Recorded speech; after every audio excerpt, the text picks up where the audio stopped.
শেষের রোমাঞ্চে ৫ রানে জিতল বাংলাদেশ।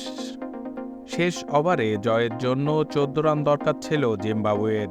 ছিটকে যাওয়া এই ম্যাচ শেষ ওভারের প্রথম ৩ বলে ৭ রান তুলে নিয়ে জমিয়ে ফেলেছিল সফরকারীরা।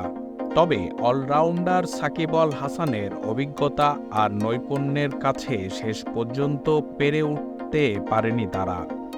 শেষ পর্যন্ত ৫ রানে হেরেছে জিম্বাবুয়ে। শুক্রবার ১০ মে মিরপুরে টস হেরে আগে ব্যাট করতে নেমে ১৯.৫ ওভারে সবকটি উইকেট হারিয়ে ১৪৩ রান তোলে বাংলাদেশ।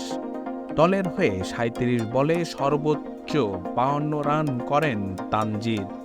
জবাবে লক্ষ্য তাড়া করতে নেমে ১৯.৪ ওভারে ১৩৮ রানেই গুটিয়ে যায় জিম্বাবুয়ে। এতে ৫ রানের জয়ে ৫ ম্যাচ সিরিজে ৪-০ ব্যবধানে এগিয়ে থাকল বাংলাদেশ।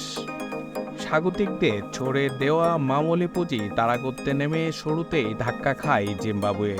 ইনিংসের প্রথম ওভারেই উইকেট হারায় তারা। জিম্বাবুয়ে শিবিরে প্রথম আঘাত হানেন তাসকিন।